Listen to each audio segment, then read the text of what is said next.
of the United States of America, and to the republic for which it stands, one nation under God, indivisible, with liberty and justice for all.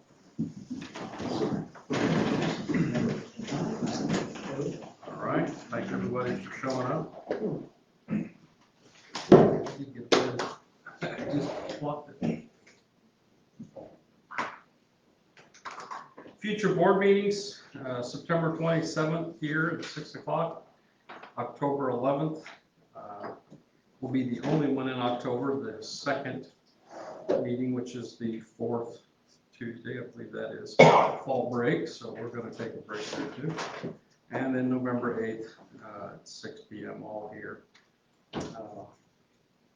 We have just a couple minor revisions to the agenda, mostly under HR. And so we'll move to public recognition. We have a recommendation to approve a $200 donation from the Women's Clubhouse for Northfield football team. A recommendation to approve a donation of $249.50 from Zotis. I hope I just said that right. For Northfield FFA. Recommendation to approve a $1,000 donation from Wabash County REMC for Northfield Wrestling. And a recommendation to approve a $500 donation from TTG Equipment, Brainerd Snow Removal, Brant's Harley Davidson, and Miller Scales and Food Machines for Northfield Boys Basketball Outing sponsor. I move to accept donations. Second. Motion and second to approve the donations. All in favor say aye. Aye. And I would just like to thank those that did donate. Appreciate that. School recognition, Mr. Kefauver. Yes, before we do that though, I want to clarify one thing, and that's typically what happens, but on the October 2nd meeting, not the October 2nd, but the second meeting in October, on the fourth Tuesday, we just decided that we would just have one meeting in October. That is not fall Is break. that not, oh, that's It's right. the week before, so I just want to make sure if anybody's listening, they Clarifying say, oh, I thought fall break was the week before. Yeah. It is the week before, but I just want to I clarify didn't have that. the calendar from you. Yeah, so I just checked, so making sure. So I will go ahead and we'll start with Mrs. Moore has a couple, and then we'll move on to Mr. Martin, and then I have a couple other from another school. So you want to go ahead and share? On Friday, August 26th, we had our annual Metro North Reading Celebration. On the last day of school, we sent home a note and challenged the kids with a calendar and challenged the kids to read throughout the summer. This year we had 24 kiddos return their calendar that had read and kept up with that, keeping track of their calendar. I know we had more kids than that read over the summer, but those are the ones that returned their paperwork and kept count. And so we do 2 hours of just after school fun activities there at Metro North. And then we had, I think, 13, I should be able to remember that number without having to look it up, 13 students that did the extra challenge activities, which is about 15 different activities that they do throughout the summer, reading outside, reading in the car, just making your own fort and reading inside it. We had 13 kids complete this extra challenge activities, so they get to go to the YMCA and go swimming. We stop for Frosties at Wendy's and then spend the night at Metro North. So it's a fun night. So then we have 4 staff members that helped with that: Amy Sterling, Nicole Knox, Chloe Plyler, and Abby Watkins, and myself. And then our other item to share is our Little Norse Preschool had their site visit for our licensing, and it was all green light and a great visit. And our license is in the process of being renewed. It's a lot of just those paperwork for our staff, and always a little bit, unnerving because we never know when the grader is coming to visit, and so it just creates like a little bit of anticipation when they walk through the door. But just super proud that we passed that with flying colors, and that makes us eligible for On My Way Pre-K funding as well as CCBF vouchers, which helps support our families that are in the school. So that's it for us. All right, well, thank you. All right, Mr. Martin. Excuse me. Really, it's just safety perspectives. Hey, at Sharp Creek, we wanted to recognize Mrs. Morgan Blocker, who is our social worker, and it's just amazing to me how well organized and planned she was coming into this school year, with a very heavy focus on the emotional and social help that students and families need. So just want to pat her on the back and tell her we appreciate everything she's doing, and she does many other things, but that is her focus, and she's doing a good job of it. And the other thing we do, what we do after school for fun at Sharp Creek is we have kids run cross country. We have quite a few elementary kids who are running for the Northfield Junior High cross country team, and here's all of them. I think if I miss any, I will get this corrected. But we want to thank Hudson Hopper, Bodie Sword, Haley Booker, Sheila Smith, Adeline Hawkins, Bentley Sutterby, and Izzy C. Those are the ones I'm confident. If there's any others, I'll give them to you. But they're putting forth effort to be at practice, to get to practice, as well as their parents. But as elementary students, we appreciate that they're taking on that step up in level and competing. So we're proud of them. Thank you, Mr. Martin. I have a few from Mr. Snyder at Northfield. First of all, Northfield football received an exemplary behavior report from official Sam. He's got a very unusual name. I'm just going to say Sam for now. From the game against Tippy Valley on Friday, August 26th. Valley had an injured player go out cold on the field. A long delay, and Eli Crow, number 33 for Northfield, organized a prayer circle for both teams to pray at center field. It was a great display of sportsmanship, and I applaud that young man and team for showing grace and class. And then also, Mr. Snyder said thanks to Mr. Votal and the Northfield National Honor Society for picking up trash and putting it in the cans after the Northfield home football games. Honor Society members strive to be examples of not only scholarship, but also leadership, service, and character, helping make the things easier on our custodial staff and keeping the school grounds looking nice are great examples of leadership and service. Thank you. And then finally, from Mr. Snyder, thanks to the Northfield High School Art Department and Mr. Adams Weevil for refinishing our mailbox container out in front of the school. It is very much appreciated. If you haven't seen that, it's got the Norseman logo on there. Prior to that, it was still really pretty interesting because they had the broken pieces of glass all glued on there, but they were starting to fall off and there are different problems like that. So they redid all of the mailbox, so it really looks nice. So that is all I have for tonight. Thank you. Now at this point, we have the public comment for agenda items only. Always give you a chance. But we'll move on to the approval of the minutes from our last meeting. I move to approve those minutes. Second. Motion and second to approve the minutes from our last meeting. All in favor, say aye. Aye.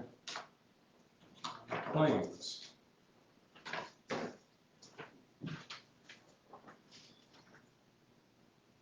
I had a question on one, just because on bids and stuff, how do we get bids on work that we get done at some of these projects? When it's over $50,000, we're required to get bids, at least 3 bids, and then over 150,000, we have to do the formal bid process. So how about under that? Under that, Steve tries his best to get 2 or 3 quotes, but a lot of times, depending on the type of work, you don't always have enough quotes to do that. So I seen one and I'm like, thought it was a little crazy, so that's why I was curious if we are strict in making sure we get quotes for yeah, bids. Steve does a good job of trying to get other quotes, but there is certain things that there's just not enough vendors out there, or they don't get back to them.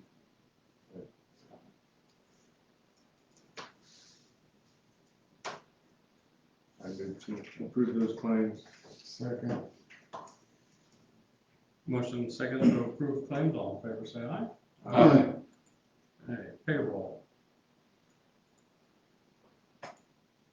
Nothing out of ordinary. This would be the first pay then of the 22-23 school year for new employees and returning employees. I move the payroll. I'll second that. Motion and second to approve payroll. All in favor, say aye. Okay. Financial summary, end of month. Just end of month statement that you guys always review, just to kind of see where our beginning balances were at the year and at the month, and then kind of what the ending balance is in that fund. Still holding strong in those funds.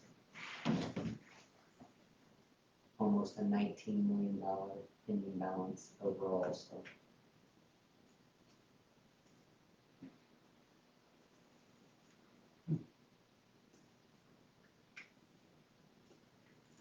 Aren't any questions? The next thing we need to do then is the budget hearing, and if it's like every year, I actually have to open up a hearing, so I declare our budget hearing officially open.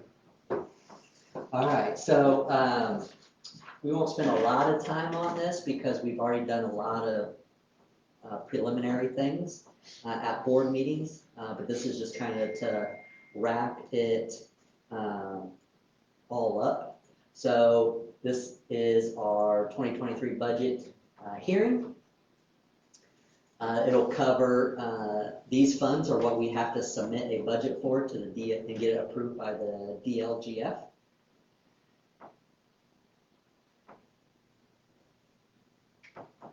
So just as a reminder, the two main funds out of those four are the education operation funds. Primary uses for education are instructional related. Operations are more overhead costs, capital projects, transportation, bus replacement, those type of overhead costs. Primary revenue source for education fund is state dollars provided by the state, and operations then are dollars that come from our local property taxes. Funds can be transferred from education to operation fund. No more than 15% is allowed. We do transfer monies over from the education fund to operation fund to cover some of those expenses because our operational fund revenues do not support all of our operational fund costs. So this is the budget estimate that we broke down in those preliminary board meetings for a total of $26.9 million in just those four funds. And you can see from the graph how that is broken down.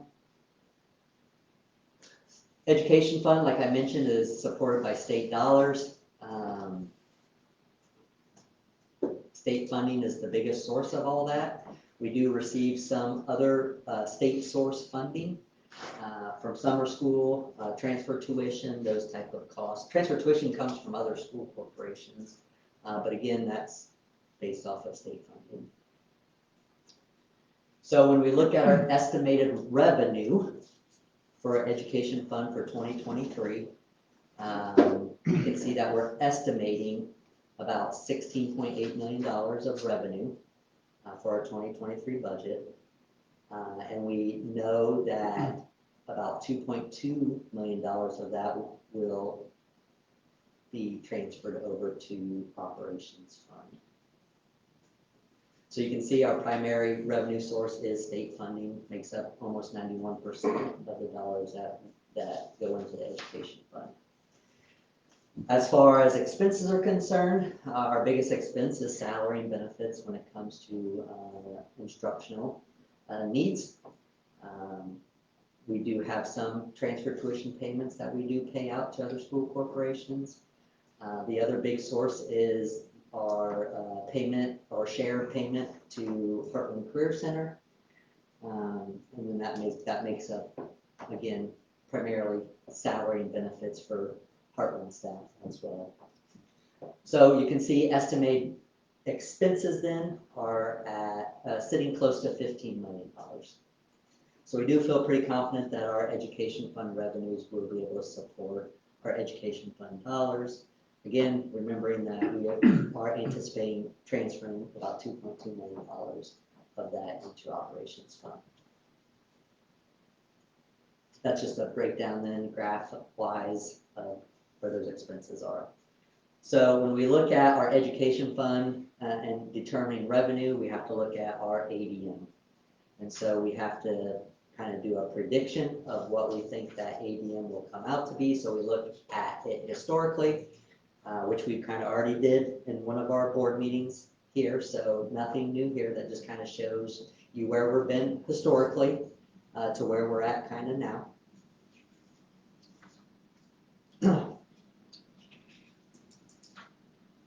You hate to look at students with dollar signs above them, but the fact is you get certain dollar amounts for different types of students. So I showed in bold any of those amounts that have changed from previous years. So for the basic grant, we will receive about a $240 increase per student. That's all determined by state legislation in their biennial process of the state budget. This coming spring, they will get together and do another 2-year budget, which would determine any potential changes in that basic grant or complexity grant or any of those categories of students. You can see we receive complexity dollars for students that qualify for SNAP, TANF, or foster care, honors grant dollars for students that graduate with an honors diploma, CTE dollars for students that take CTE courses, whether that's in our high schools or at Parkland Career Center. And then we also receive special education dollars based off of the student's eligibility. There are 2 counts for ADM. That is, our first count is actually coming up this Friday, September 16th. And then our second count is February. And then there's only 1 special education count in December. So looking at our locally tax supported funds, we look at our debt service and operations. So you look at what your net assessed valuation is, any potential tax cap or circuit breaker losses that may occur when you're looking at your operation fund budget. You go ahead and switch it. So when we look at net assessed value, we can see that it has gradually been increasing over the last year or 2. And we had policy analytics run kind of a future analysis of what our assessed valuation may look like in the future. And if you go to the next slide, you can kind of see the blue is where we're at, and the red is kind of the estimated going out into the future. And so it does look to appear that our assessed valuation is going to continue to grow over that time, which is a good thing, because it has an impact then obviously a tax impact on tax rates. That just shows historically. It's nothing we have to look at right now. Debt service, this is just some of the bonds that we have borrowed over the past years. We've done those on short-term leases so that we can finish those off fairly quickly. We finish all payments of all of our bonds at the end of this year except for 1, and that's the 2021 bond, GEO bond, which will have about $2 million remaining of that to be paid off in 2023. As far as revenue is concerned for our operational fund, we're looking at revenue of about $7.5 million. Most of that coming from our local property tax, which is estimated to be about $4.6 million. And then the other majority of that is coming from our transfers from our education fund to operations fund. That just breaks it down. When we look at expenses, I didn't really break it up by salary and benefits, broke it up more by categories. Salary and benefits are a part of many of these categories. And you can see our maintenance, custodial, student transportation, and any type of capital projects, repairs, replacements, make up a majority of our budget. And our estimated budget is to be $8.9 million. And so when you look at our revenues, we're only estimated to have about $7.8 million. But to really support our budget of $8.3 million. That's not necessarily going to fulfill that. So what typically happens is then we have to look at reducing where we spend our money. And a lot of those reductions end up occurring in things. Can you keep it there, Mike? You kind of make me nervous when you switch it up in the middle all the time. Go back to the next one. Thank you. Is it doing it automatically? So a lot of times we, we look at cutting costs in the building land area, the equipment purchase area, the facility areas, some of those types of things, which then put projects on hold unless we do some type of bond or some type of debt project to fund that. Now you may switch it, please. Thank you. Rainy day fund, an estimated budget of $1 million. Really, we don't even come close to spending that, but we need to have appropriations there in case we ever need it. A lot of times, what we spend out of that are more related to stipends, any transfers that we may need to make, but we haven't had to do those things as much as what we did in the past when we had the issues with the self-insurance fund. Additional considerations, we're in a good position right now, but in the past, some things that we have done if we run into cash flow issues is taking out tax anticipation warrants, which are just small borrowings of monies just to help us get through cash flow issues. Don't really see that to be an issue. And then going back, we can always go back and ask for additional appropriations as long as we can show the dollars to support any extra costs that we may want to encounter or need to encounter throughout that budget year. So that really concludes the budget hearing. Our next board meeting then, I will come to you and ask for some approvals of some resolutions, and then obviously approval of the budget adoption, which would then allow me to submit all of that information to the DLGF. Chris, on just trying to learn some stuff. Back on the tuition support dollars from the state, and then you have the additional dollars that you can get just like for the CTE type. Mm-hmm.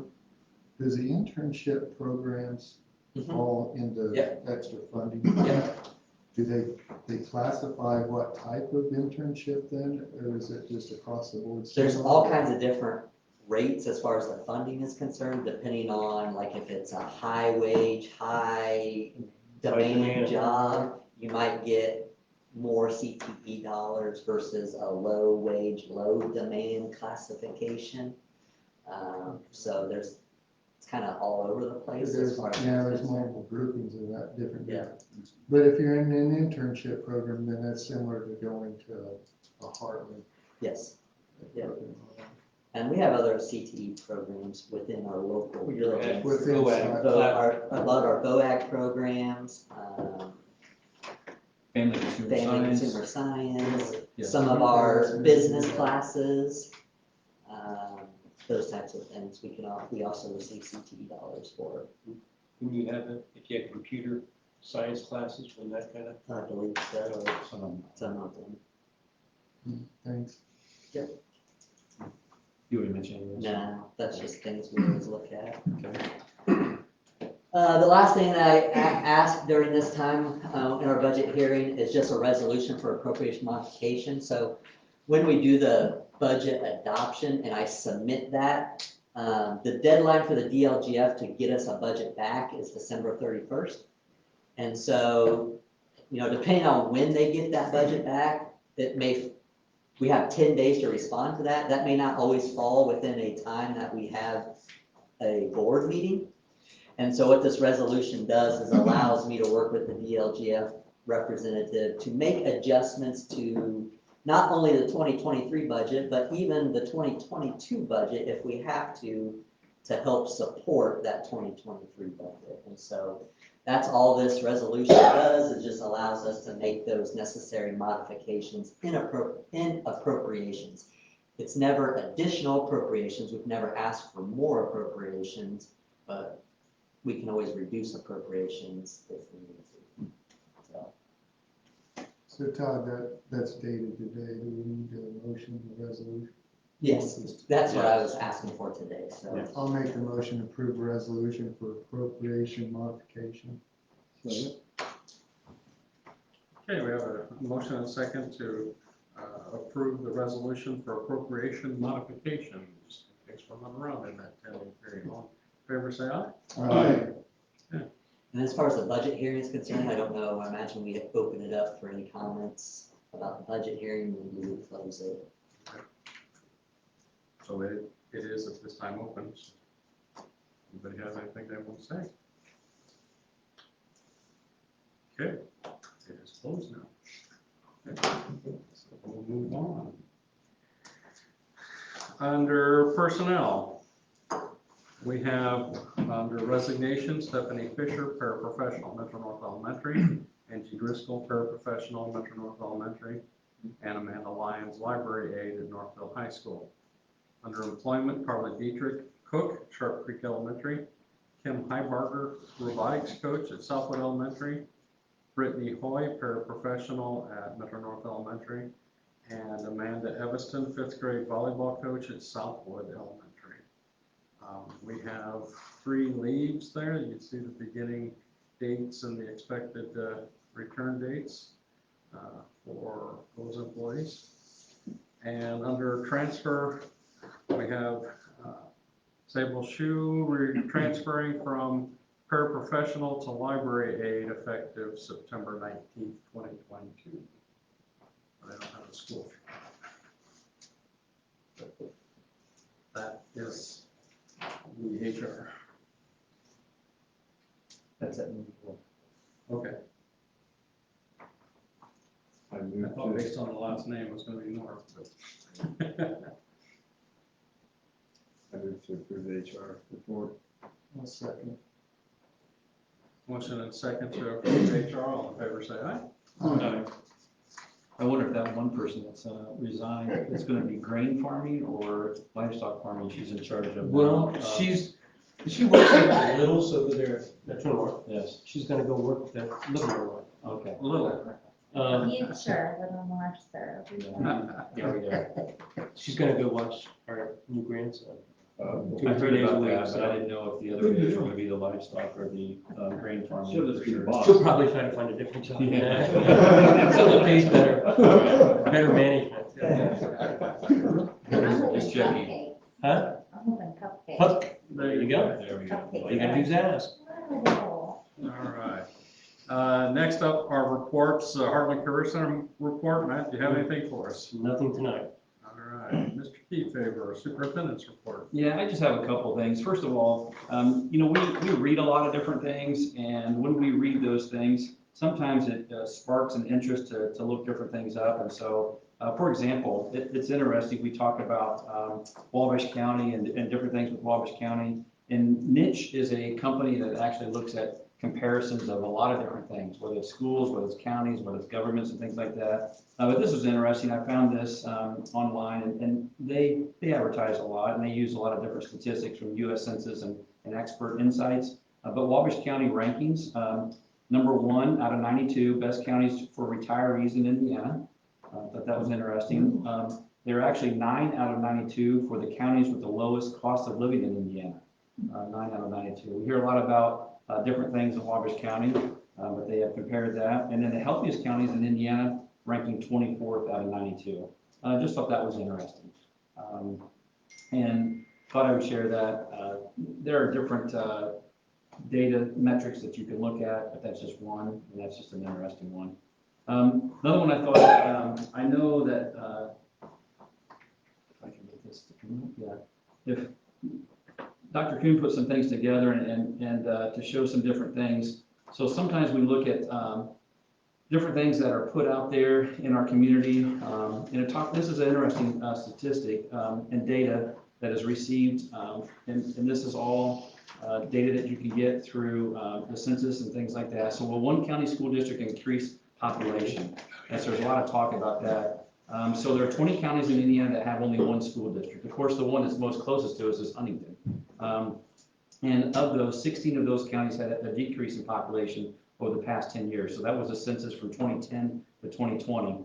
And 3 of the counties, though, with increased population are next to large cities. Of course, you can see those of Floyd next to Louisville, and Vandenberg close to Evansville, and Warwick next to Evansville. And the only one that in Indian County with a single school district that had an increase in population that does not necessarily have a large population base or next to a large city is Brown County, but of course, it is very close to Bloomington. So proximity to large cities is providing an increased population, not necessarily consolidated school districts. And so this is just data that was run from 2010 to 2020. So just interesting information that has been provided, and by looking at all the data sources that we have. So that's kind of interesting. Looking at another, I just want to share this also.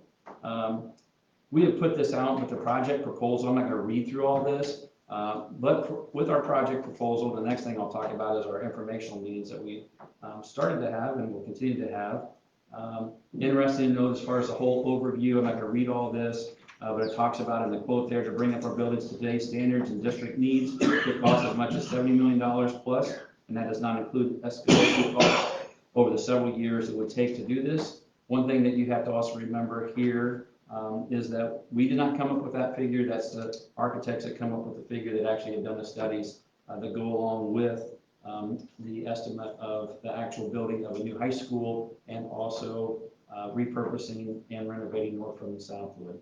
Like I said, I'm not going to read all this to you. Interesting to note, though, again, you know this, but maybe some of the people that are watching online don't know all this, but we have a location there in the yellow on the top image.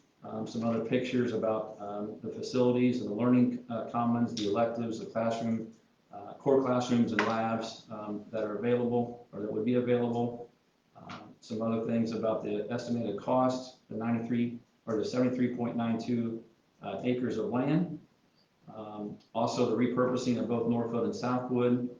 And you can see those complete project costs. And then what your vote means, and that's just a thing that we put out there. And so the project timeline, again, we've talked about that. Referendum passes in November 8th. Then in March through that year, there would be I'll start over. From December through August, it would be the architect designs, the bidding and all that, and then not groundbreaking until 2024. And then also going to 2027, 2028 would be the opening.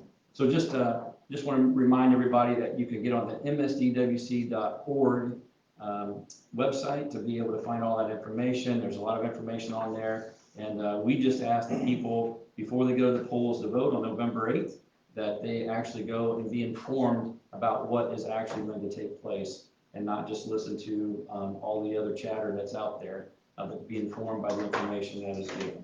So anyway, just want to share that. And also just a reminder, last night we did have our first meeting, the informational meeting, and that was at Northfield. A very good meeting. About 60 minutes of presentations, about 30 minutes of questions and answers. And so it was a very good meeting, a positive meeting, and a lot of good questions too. And so coming up the next 2 weeks before the next board meeting, just a reminder that we are having the Board of Zoning Appeals meeting on the 15th. That's this coming Thursday. Our own school attorney will be presenting and helping with that, along with other people that might be sharing information. We're going to the Northfield football game on Friday night. On Saturday, we'll be in the parade. They actually changed the name a little bit. It's called Wabash, or it's the Founders Festival. And we're considering using the booth too, but we don't know if we're going to do that. And then for the following week, Monday evening, the 19th, we will be at the LaFountain Learning Community Building to also have another meeting there for those people that want to come, and that is at 6:30 p.m. Then we get to go to the, on the 20th, we'll be at the Northfield Southwood volleyball game, which will be held at Southwood. So that'll be exciting to have both schools together and be able to have our display set up and people ask questions. And then we'll also go on the 22nd to another volleyball game at Northfield. And then we'll have another new high school project informational meeting on the 24th at Southwood at 9 a.m. And then that same day, that is a Saturday, So it's not a school day. That same day, then we'll be going to the Rural Community Building for anyone who wants to join us there. So just want to keep everybody informed of that. Those things have been in the paper. They're been on Facebook, they've been on the website, so there are a lot of different places. So we just encourage people to come, listen to the presentations and ask questions after that.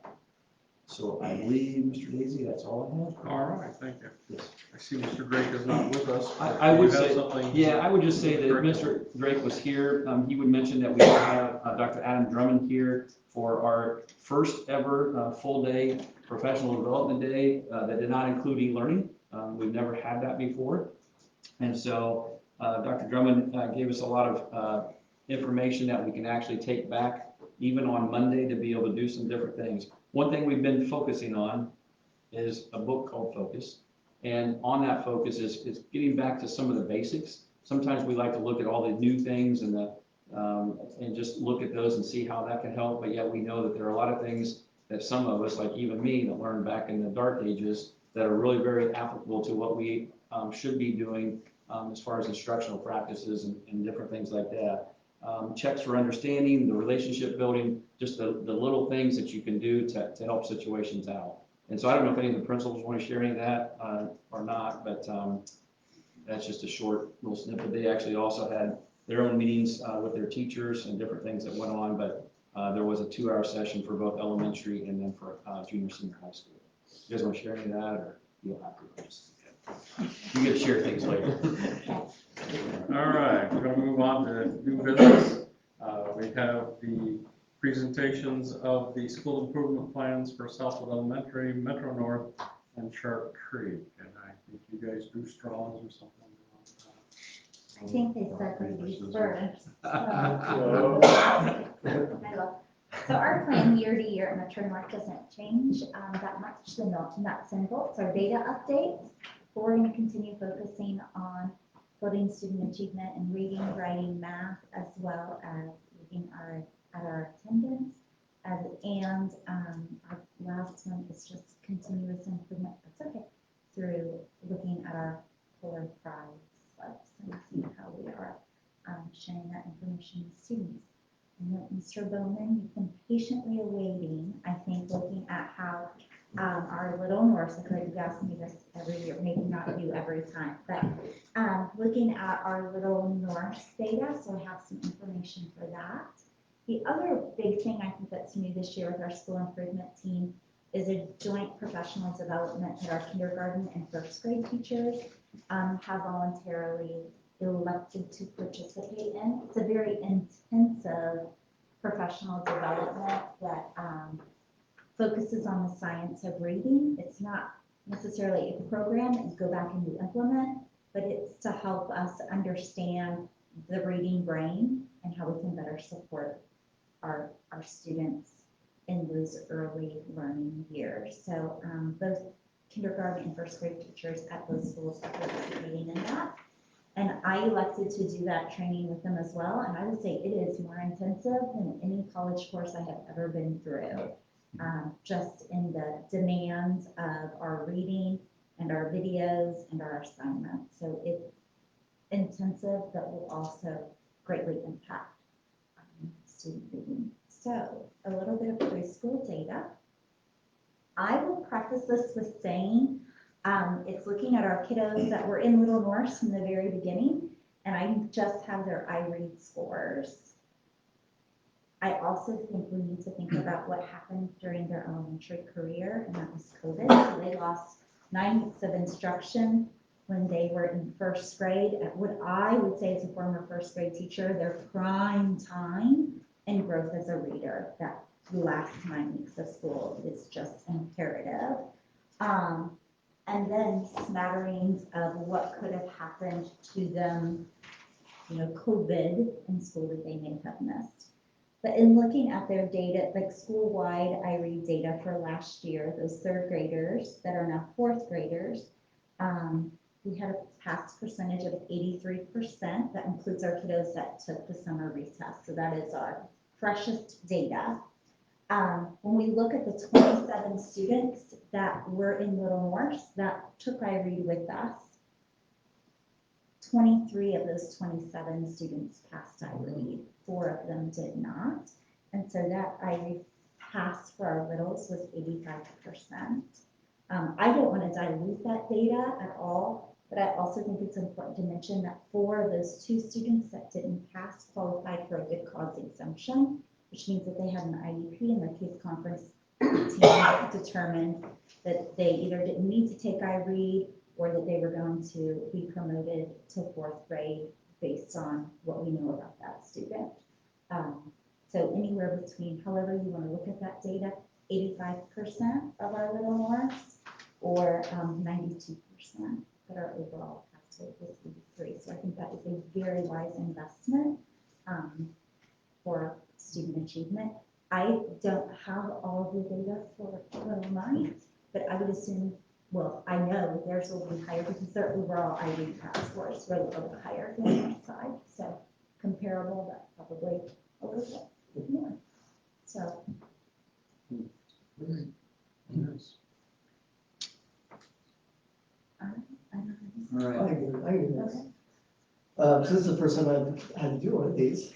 So it's pretty interesting to find out where our school's been and where we kind of want to go. Just to throw out a couple of numbers though, our school attendance rate, our goal was 97. We were at 95.3 last year, so that's pretty close to our goal.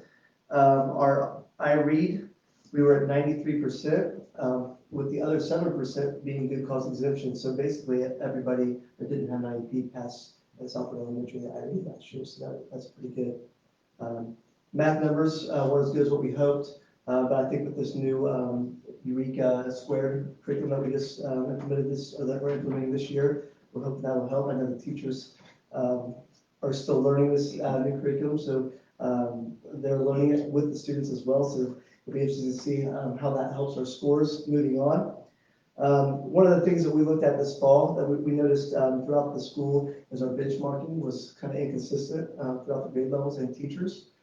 So when we did our professional development day, we actually did in the afternoon at Southwood Elementary, we had our grades K through 12 or K through 2 or K through 3, I'm sorry, do some benchmark training to try to get a little more consistent so we can see where our students are and where our students actually need to be. Because like I said, one grade level was here, one teacher was here, so we want to make sure everybody's on the same page there. So I think we got that kind of fixed, and we're hoping to see some more consistent basis there here in the winter. Right now we're doing K through 2nd grade is finish up the PAL screening, which identifies reading difficulties students might have. So that'll help us too to figure out where our interventions need to be. So that's what our Title I reading crew is working on right now, is helping those students to get where they need to be. And then we got together a school improvement team that haven't really met in a couple of years, so we started to implement that again. We meet once a month and just to figure out where we need to make some growth in our school. One of those is community involvement. We want to get the community a little more involved at Southwood Elementary, so we've been doing that. I've implemented a weekly newsletter. That's one thing I've tried to improve on, just getting our community aware of what's going on in our school and recognizing those kiddos. That was another thing that we want to do a little better job at Southwood Elementary, is recognizing our kids.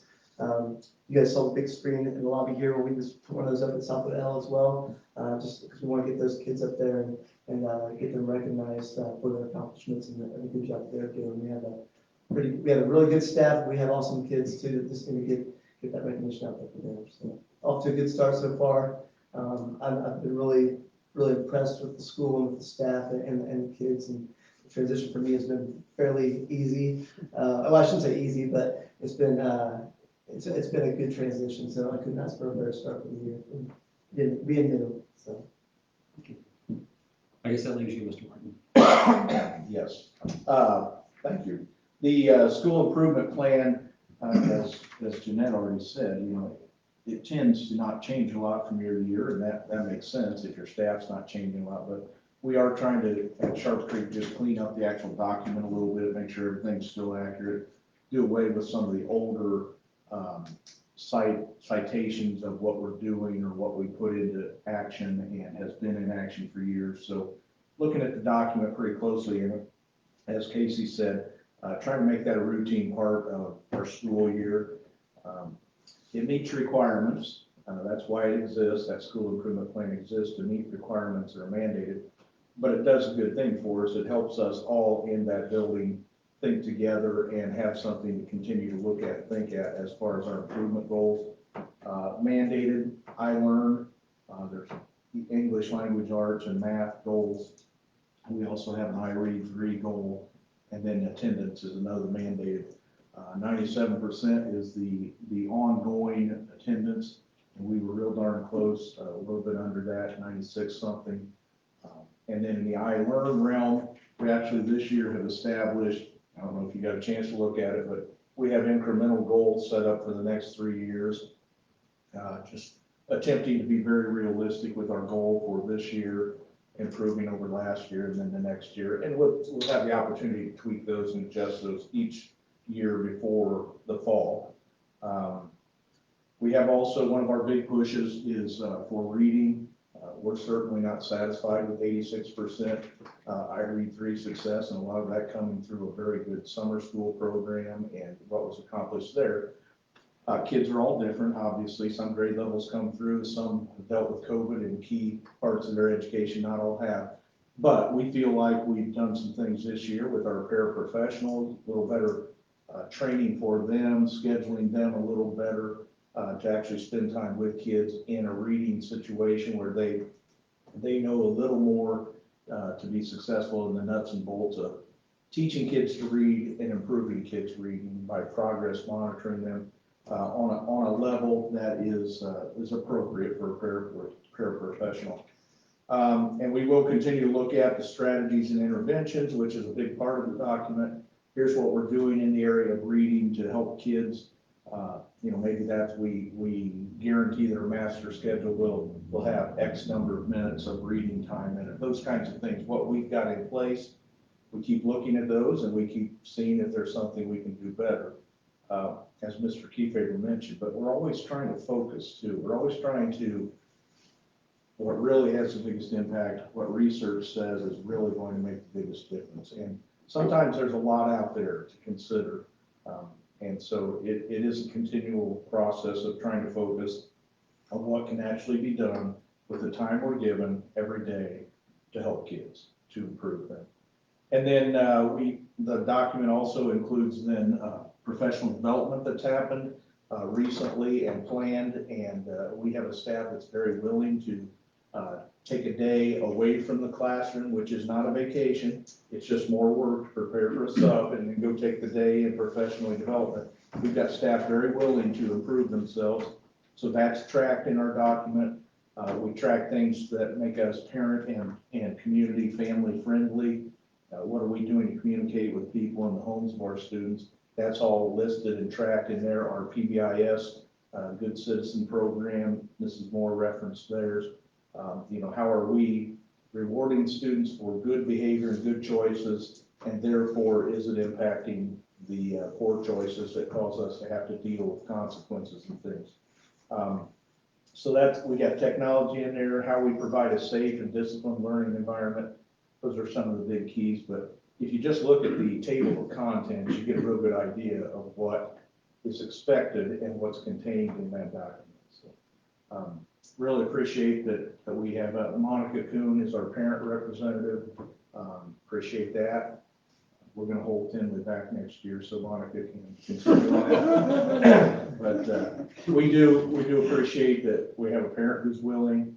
We've got staff members who are identified as the school improvement plan committee, but then all of our staff are really involved in it. All right, thank you, Mrs. Moore, Mr. Stalker, Mr. Martin, for your work on that. And as you can see, a lot of great things happening, and they'll continue to look at ways to improve because it is called school improvement plans. So I would ask that you would approve these because afterwards, then they will get on DOE online and submit those to the Department of Education. I'll make the motion to approve plans we heard this evening. Okay. Second. Motion and second to approve the school improvement plans. All in favor, say aye. Aye. Next, we have a recommendation to approve the 2022-2023 school fundraisers. So, State Board of Accounts requires the school board to know and approve what fundraisers are happening in our buildings. And so the principals gave me a list of what fundraisers they are planning on holding this coming school year. So it just gives you an idea of what the fundraiser is and what it's for.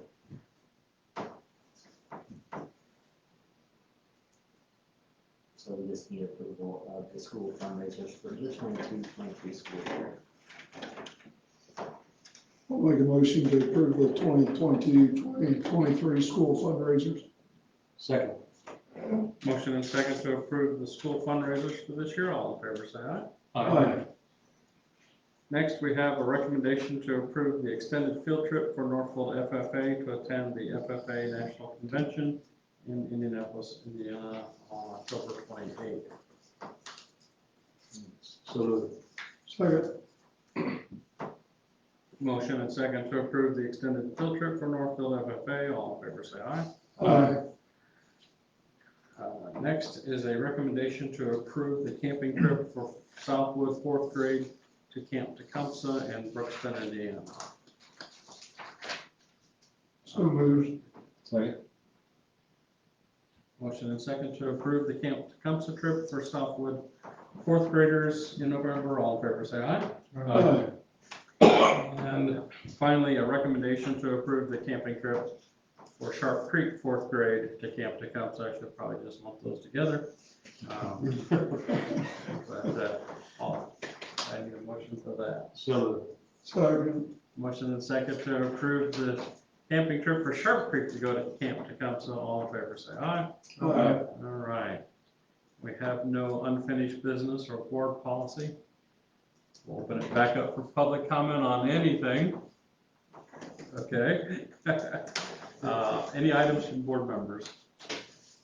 It was 2023, that's correct, through 2022. I'm just curious. It's 2022. 2022. I didn't actually give the date when I was. you were really planning. Planning. Yeah, giving them lots of warning. Any items from board members? I just want to say, last night, I went to that meeting, and I thought everybody that was involved did a great job presenting. Kevin did a great presentation.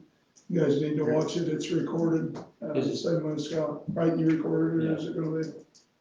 You're up next, Chris. Well, I couldn't carry water to what you spoke about, so that's why I want to commend you. Thought you did a great job. I wasn't able to make it, but I did hear a lot of positive comments about it. Thought it was a good meeting. I think it answers a lot of questions. A lot of people made a comment, they were glad they came because they got to see the other side of what they were hearing. Right. Anything else? All right, we're adjourned. Yeah.